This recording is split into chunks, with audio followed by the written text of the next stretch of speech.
ತಾಲೂಕು ಆಡಳಿತದ ಒಂದು ವ್ಯವಸ್ಥೆ ಕುಂಠಿತ ಆಗ್ತಾ ಇದೆ. ಯಾಕೆ ಅಂತಂದ್ರೆ ತಮ್ಮ ಒಂದು ಸರ್ಕಾರಿ ಆಸ್ತಿ ಏನಿದೆ ಅದರಿಂದ ನೀವು ಸರ್ಕಾರಿ ಒಂದು ಯಾವ ಅಧೀನಕ್ಕೆ ತಗೊಳ್ಳಿ ಅಂತ ಒಂದು ನಾವು ಮನವಿ ಕೊಟ್ಟರು ಸಹ ಅದ್ರ ಬಗ್ಗೆ ನಿರ್ಲಕ್ಷ್ಯ ವಹಿಸ್ತಾ ಇದ್ದಾರೆ. ಆ ಒಂದು ಅದ್ರ ಬಗ್ಗೆ ಒಂದು ಅರ್ಜಿ ಬಗ್ಗೆ ಏನಾಯ್ತು ಪ್ರೋಸೆಸ್ ಏನಾಗಿದೆ ಅಂತ ಕೇಳಕ್ ಬಂದ್ರೆ ಅವರು ಫೋನ್ ಮಾಡಿ ಏನಾಗಿದೆ ಉತ್ತರ ಹೇಳೋದಕ್ಕೆ ಅವ್ರಿಗೆ ಸಾಧ್ಯ ಆಯ್ತಾ ಇಲ್ಲ.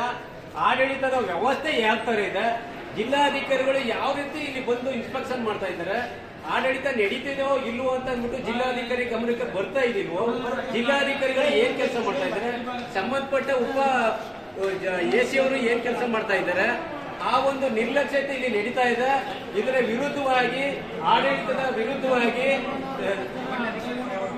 ಅಧಿಕಾರಿಗಳ ಒಂದು ನಿರ್ಲಕ್ಷ್ಯತೆ ವಿರುದ್ಧವಾಗಿ ನಾವು ಈ ಹೋರಾಟನ ಇವತ್ತು ಬಾಗ್ಲಲ್ಲಿ ಕುಂತ್ಕೊಂಡು ನಾವು ಕುಂತ್ಕೊಂಡು ಮಾಡಬೇಕಾದಂತ ಪರಿಸ್ಥಿತಿನ ಸರ್ಕಾರಿ ನೌಕರರಿಂದ ನಾವು ಈ ಮಟ್ಟಕ್ಕೆ ಬರೋಂತ ಒಂದು ಪರಿಸ್ಥಿತಿ ನಿರ್ಮಾಣ ಆಗಿದೆ. ಇಲ್ಲಿ ಒಂದು ಅರ್ಜಿ ಕೊಟ್ರೆ ಪ್ರೋಸೆಸ್ ಆಗಲ್ಲ, ಮತ್ತೆ ಯಾವುದೇ ಒಂದು ತಪ್ಪುಗಳಾದ್ರೆ ರೈತರ ಮೇಲೆ ಅದನ್ನ ನೀವೇ ತಪ್ಪು ಮಾಡಿ ನೀವೇ ಸರಿಮಾಡಿಸಿ ಅಂತ ಒಂದು ವಿಚಾರನ ನಮ್ಮ ಜವಾಬ್ದಾರಿಗೆ ಕೊಡ್ತಾರೆ. ನಮ್ಮ ರೈತರಿಗೆ ಏನ್ ಪೆನ್ ಕೊಟ್ಟಿಲ್ಲ, ಅಧಿಕಾರಿಗಳಿಗೆ ಪೆನ್ ಕೊಟ್ಟಿರೋದು, ಆ ಪವರ್ ಇರೋದು ಅಧಿಕಾರಿಗಳಿಗೆ. ತಪ್ಪು ಯಾರು ಮಾಡಿದಾರೆ ಅನ್ನೋದ್ರ ಬಗ್ಗೆ ತನಿಖೆನೇ ಮಾಡಲ್ಲ. ರೈತರ ಮೇಲೆ ನೀವೇ ಮಾಡಿಸಿ ನೀವೇ ಬನ್ನಿ ಅಂತಂದ್ರೆ ರೈತರು ಅಲ್ಲಿ ಇರ್ತಕ್ಕಂಥ ಏನು ನಮ್ಮ ಜಮೀನು ಉಳುಮೆ ಮಾಡೋದನ್ನ ವ್ಯವಸಾಯ ಮಾಡೋದನ್ನ ಬಿಟ್ಟು ಇಲ್ಲಿ ತಾಲೂಕು ಆಫೀಸ್ಗೆ ಅಲ್ಲಿಂದ ನಿಂತಿರ್ಬೇಕು. ನಮ್ಗೆ ಯಾರು ಏನು ಒಂದು ಅದಕ್ಕೆ ಒಂದು ಪರಿಹಾರ ಯಾರು ಕೊಡ್ತಾರೆ? ಇವ್ರಿಗೆ ಪ್ರತಿ ತಿಂಗಳು ಸಂಬಳ ಬರ್ತದೆ, ಅದನ್ನ ಬೆಳಿಗ್ಗೆ ಬಂದು ಹೋಗಿ ಸಾಯಂಕಾಲ ಮುಗಿಸ್ಕೊಂಡು 30 ದಿನ ಆದ್ಮೇಲೆ ಸಂಬಳ ತಗೋತಾರೆ. ನಮ್ಮ ಪರಿಸ್ಥಿತಿ ಕೇಳೋರು ಯಾರಿದ್ದಾರೆ? ಸಂಬಂಧಪಟ್ಟ ಅಧಿಕಾರಿಗಳು, ತಾಲೂಕು ದಂಡಾಧಿಕಾರಿಗಳು ಅದನ್ನ ನಿರ್ಲಕ್ಷ್ಯತೆ ವಹಿಸ್ತಾರೆ, ಸಂಬಂಧಪಟ್ಟ ಒಂದು ಎಸಿ ಅವರು ನಿರ್ಲಕ್ಷ್ಯತೆ ವಹಿಸ್ತಾರೆ, ಸಂಬಂಧಪಟ್ಟ ಜಿಲ್ಲಾಧಿಕಾರಿಗಳು ನಿರ್ಲಕ್ಷ್ಯತೆ ವಹಿಸ್ತಾರೆ. ಇನ್ಯಾರ ಹತ್ರ ಹೋಗ್ಬೇಕು ನಾವು? ನಮ್ಮ ರೈತರ ಪರಿಸ್ಥಿತಿಗಳು ಏನಾಗಬೇಕು? ಇದು ನಾವು ಇಲ್ಲಿ ಹೋರಾಟ ಅಂತ ಒಂದು ವಿಚಾರನ ನಾವು ಹಮ್ಕೊಳ್ಳೋ ಅಂತ ಪರಿಸ್ಥಿತಿ ನಿರ್ಮಾಣ ಆಗ್ತಾ ಇದೆ. ಈ ಕೇಳೋರು ಯಾರು ಕೇಳೋಂಥವ್ರು ಯಾರು ಅಧಿಕಾರಿಗಳು ಇಲ್ಲ.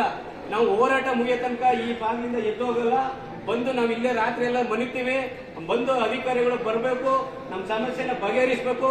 ಅಲ್ಲಿ ತನಕ ನಾವು ಇಲ್ಲೇ ಊಟ ಮಾಡೋದಾಗ್ಲಿ, ಇಲ್ಲ ಉಪವಾಸ ಇರೋದಾಗ್ಲಿ, ನಾವು ಈ ಹೋರಾಟನ ಮುಂದುವರಿಸ್ತೀವಿ ಅಂತ ಹೇಳ್ತಕ್ಕಂಥ ವಿಚಾರ ನಾನು ಇಲ್ಲಿ ಹೇಳ್ತಾ ಇದ್ದೀನಿ. ಅಲ್ಲಿ ತನಕ ನಮ್ಮ ಹೋರಾಟನ ಮುಂದುವರಿತದೆ. ಅಧಿಕಾರಿಗಳು ಬರಬೇಕು, ನಮ್ಮ ಸಮಸ್ಯೆ ಬಗೆಹರಿಗಂಟ ಈ ಹೋರಾಟನ ನಾವು ನಿಲ್ಸೋದಿಲ್ಲ ಅನ್ನೋ ವಿಚಾರನ ನಾನು ಇಲ್ಲಿ ಹೇಳ್ತಾ ಇದ್ದೀನಿ. ಕರ್ನಾಟಕ ರಾಜ್ಯ ರೈತ ಸಂಘಕ್ಕೆ, ಅಧಿಕಾರಿಗಳಿಗೆ